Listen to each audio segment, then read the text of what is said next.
My name is Linda, and I'm 27 years old. This is the story of how my life became entangled in a web of deceit and betrayal. But it's also the story of how I rose above manipulation and malice and found justice against both my husband and mother-in-law. I met Ralph, my husband, a charming and charismatic man who swept me off my feet with affectionate words and promises of a bright future. We fell madly in love and soon tied the knot, believing our love would conquer all. However, our love story soon took a treacherous turn. The source of my torment was none other than Ralph's mother, Martha. From the beginning, Martha harbored a deep resentment towards me, viewing me as an intruder in her son's life. She was one of those mothers who seemed to thrive on controlling her child, and Ralph had been providing Martha with his entire salary for the past 7 years. This left our own financial stability hanging by a thread, a betrayal that tore at the very fabric of our marriage. Despite my pleas, Ralph brushed me off, insisting that his mother took precedence over the family he was supposed to be building with me. I didn't do much to stop it. I was 20 years old when we got married, a naive, bumbling girl who thought my husband would one day realize his wrongdoings and change because his love for me ran that deep. I know now that I was a fool to feel this way. As the years went by, tensions between Martha and me escalated. She belittled me at every opportunity, making it clear that I was not welcome in her house or her life, and that my presence was a privilege. When I tried to raise my concerns with Ralph, he shunned me, not caring that I was being verbally and emotionally abused by his mother. His complicity in my torment made it impossible for me to forgive him. One fateful day, when Ralph lost his job, Martha's true animosity became painfully clear. She wasted no time in kicking me out, claiming that the house Ralph and I were staying in was hers. This crushed my spirit, leaving me vulnerable and homeless. Really, Martha? You hate me that much? How can you kick me out of a house that isn't even yours? It's not that I hate you, darling. I simply don't care for you. Besides, after Ralph lost his job, there's no way he's going to be able to support you anymore. This is my house. What do you mean? It was only he and I living in the house, and now you want to disrupt the family dynamic and the household funds by moving in. You don't need to know the details of anything, considering you're no longer a resident here. How dare you question me, you stupid girl? I left the house and called Ralph, thinking he would help me. That was a big mistake. Hello, what's going on? You seem upset. Upset doesn't even begin to describe it, Ralph. Your mother kicked me out of the house the same day you lost your job. What? Why? It's been going on for years, Ralph. You've been giving her your entire salary without considering our financial stability. I've been suffering in silence, hoping you would change, while she's been manipulating you. Don't say that. She's done no such thing. Someone who's been manipulated doesn't know they've been deceived until they wake up from their deception. And you, my dear husband, are still under her spell. I swear to God, Linda, if you continue to speak about my mother that way, you'll what? Give her all my money too. You need to stop being so delusional and see that the way your mother is treating me isn't right. How can you sit there and not do anything? I'm your wife, damn it. Enough. It's no wonder why she kicked you out of the house. Excuse me. You heard me. I won't stand for you disrespecting her and me this way. Now, pack up all your crap and get out of my mother's house right this instant. I couldn't believe what I was hearing. Did I transport myself to another dimension where treating your wife like a cockroach was a sign of love and affection? Certainly not, but why was he talking to me like this? Without saying a word, I returned to the house to find a smirking Martha, laughing and showing off that her new house was all hers and that I was finally leaving her and her son alone. I thought it best to keep my mouth shut. It took all the strength in my body to do so, and just packed my things silently so I could leave without going to jail for what I might have done. As much as I was angry, I was also hurt and confused.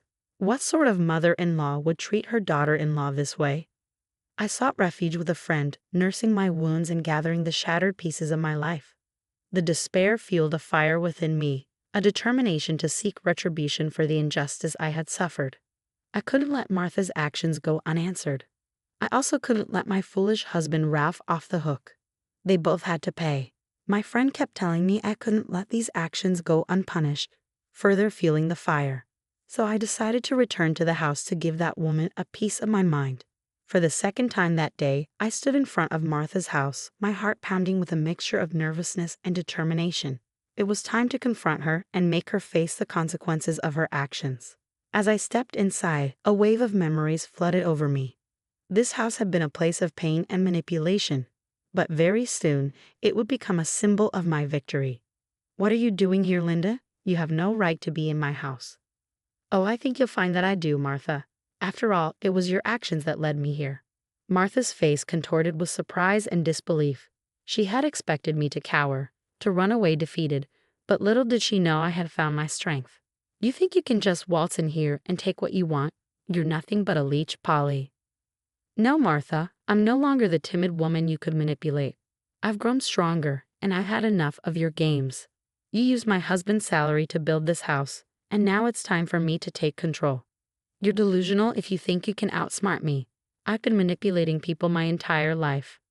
"Manipulation may be your specialty, Martha, but today the tables have turned.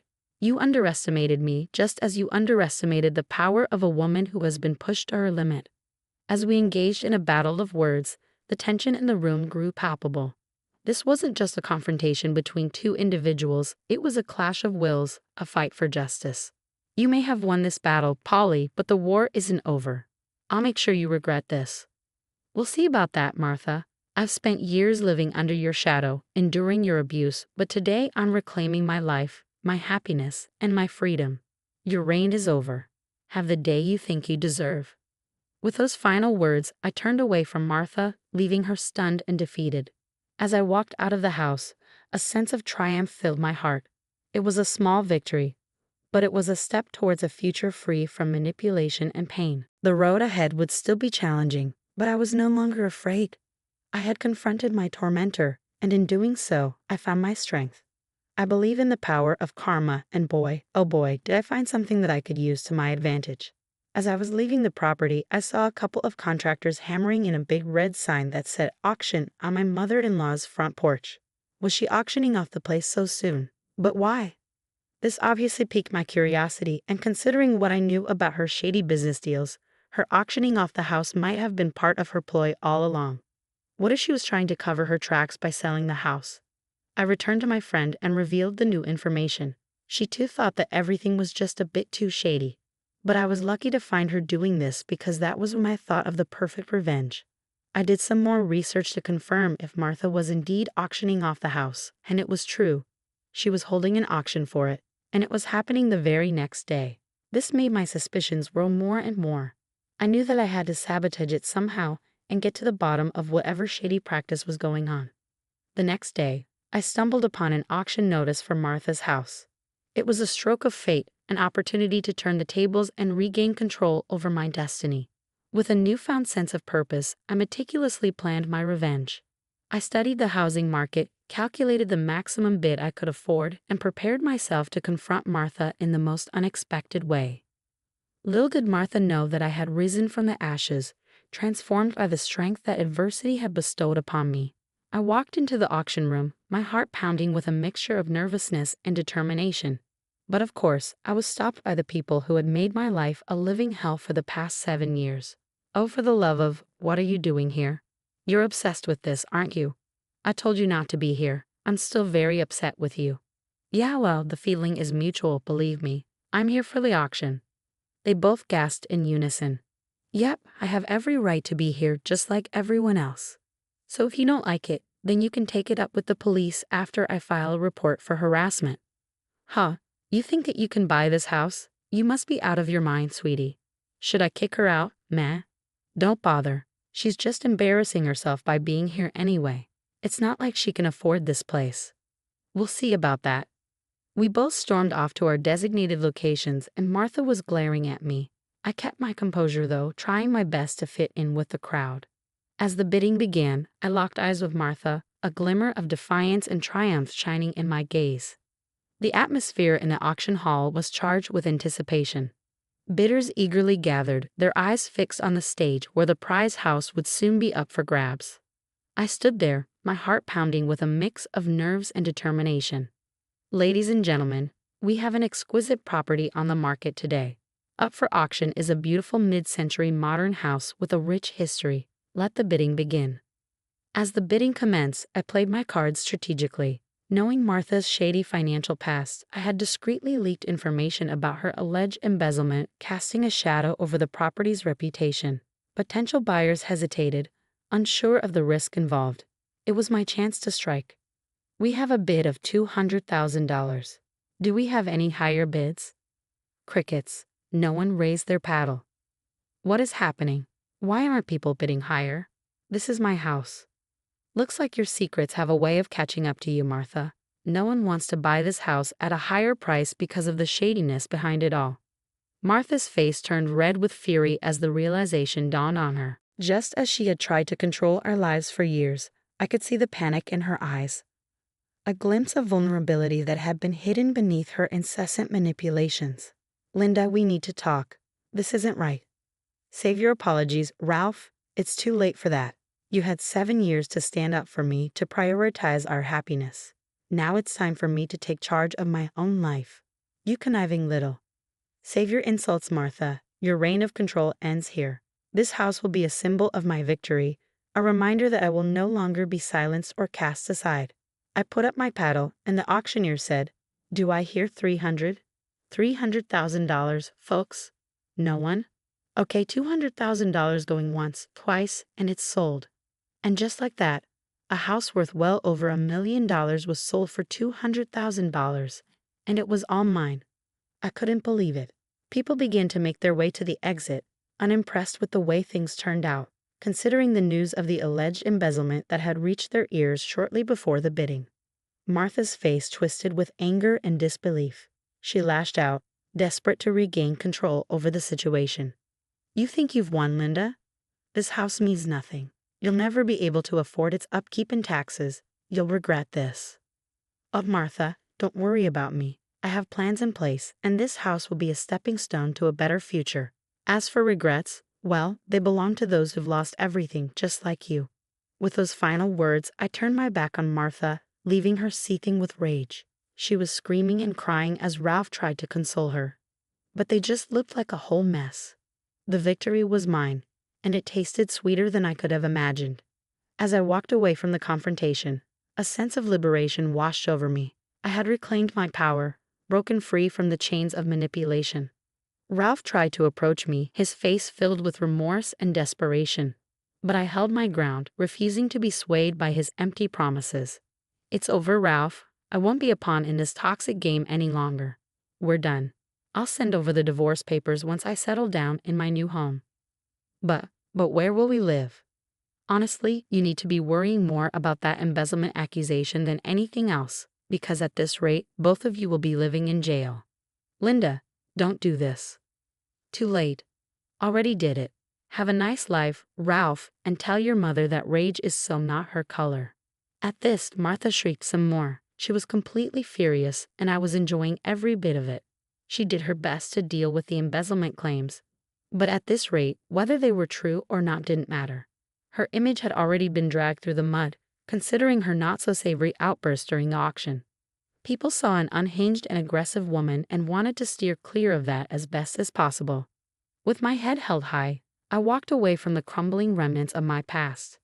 The confrontation had marked a turning point in my life, a moment of clarity and strength.